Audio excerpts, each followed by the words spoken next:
All right.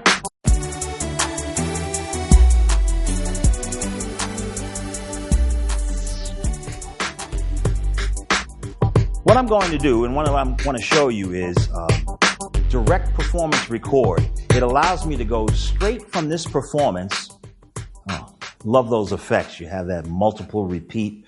I should mention that. Let's just drop in here. From the main screen, even without hitting an edit button, you can go right to the effects and you can see what's going on. The system effect is the chorus, and the reverb is set to tempo cross delay. So as I stop it, you can hear that the left side is doing one kind of repeat and the right side is doing another, giving us a nice offset. This is another reason why you want to be in stereo. You will never appreciate what's going on with tempo cross delay if you were in mono. So here you're moving from left to right. There are different things happening with the effects. Very powerful.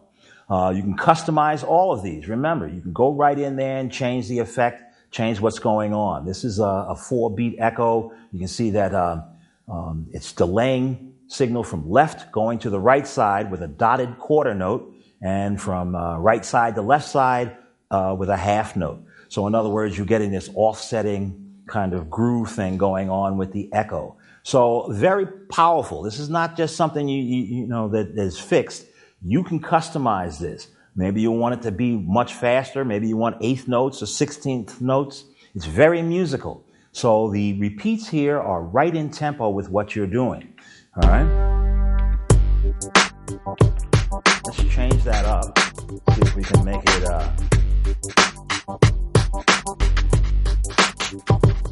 16th note.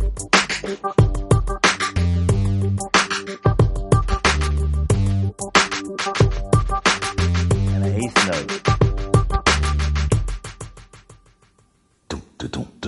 I love it. All right, so it's kind of a thing that you set it up for what you feel like. If you go with what's already there, you're not being creative. It's your music. You bought a Mo. You got the best. Go for it.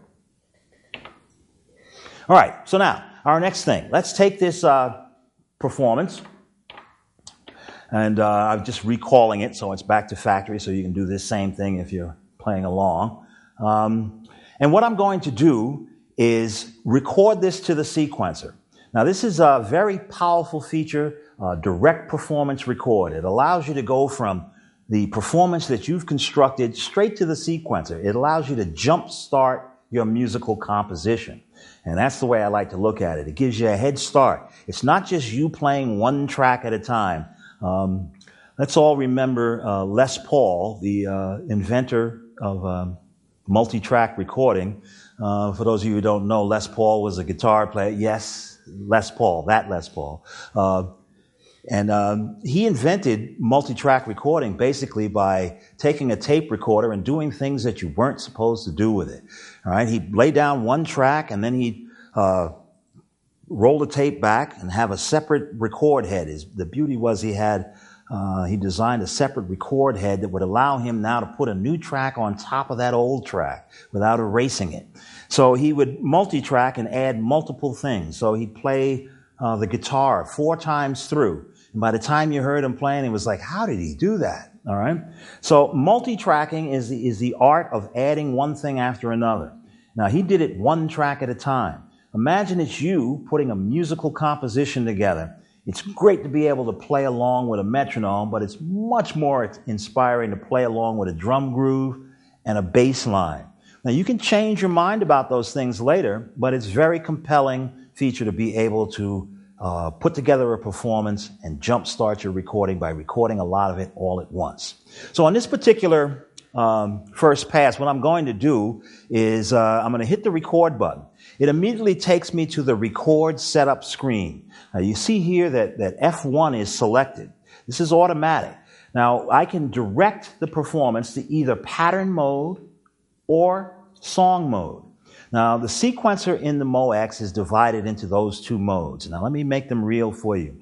Song mode is just what you would think. A song is a musical composition. It starts at measure 1 and plays until you finish. So it's a linear structure. Pattern mode is built off of musical sections. You can determine how many measures you want to record and set about doing it. So maybe you have an introduction, and your introduction is going to be 8 measures, and that's all you want to work on initially. You can write that to a pattern, set the number of measures to 8, and just record the 8 measures. Then maybe go to the next section and make it the first verse. Maybe that's a 16-bar section, and you can record that. So pattern mode are these looping structures.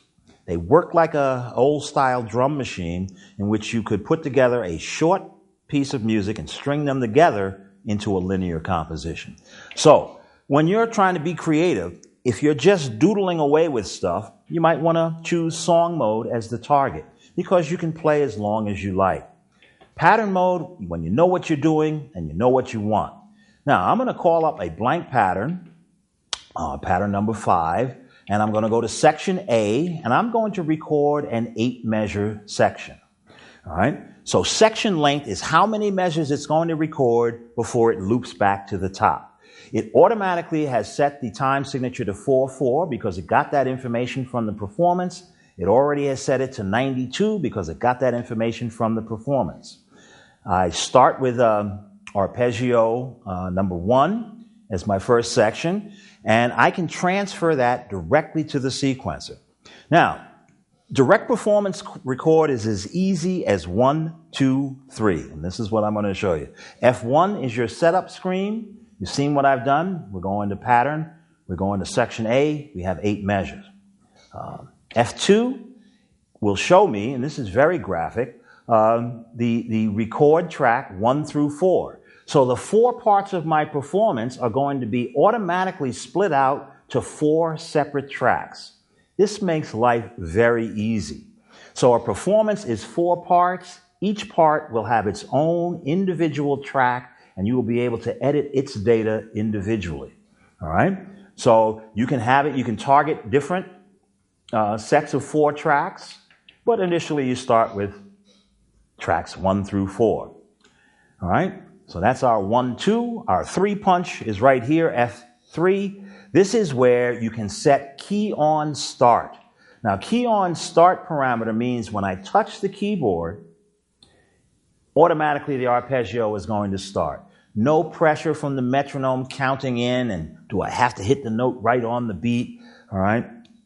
This will automatically start as soon as I touch the keyboard.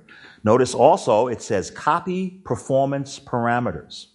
Now that means that all of the parameters that I've set up in my performance will be automatically copied to the pattern destination.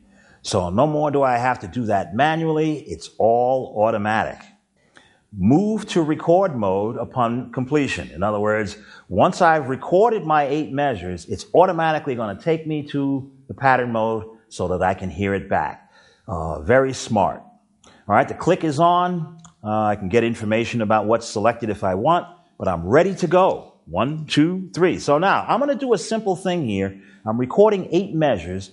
I'm going to have 7 measures of arpeggio 1, and somewhere in the 7th measure, I'm going to touch subfunction 4 and use that as like a fill-in type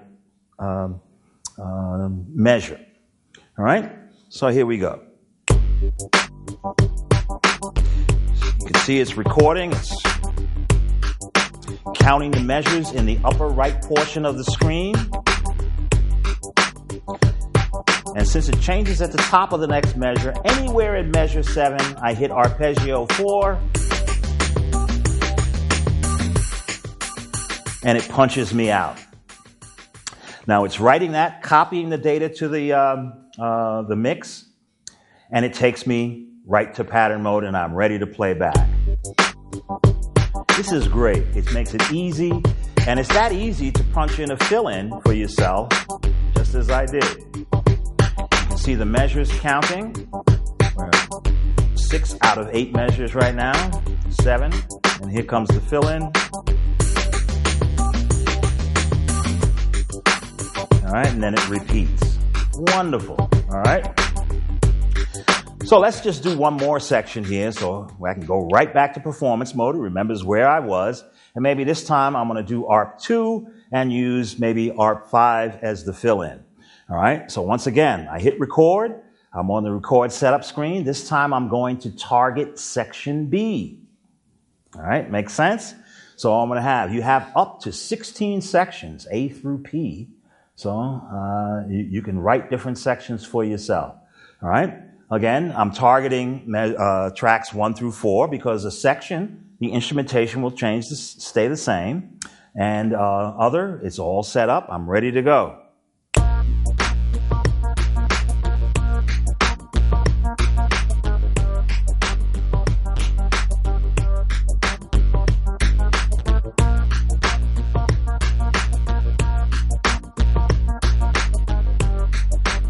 This in measure 7,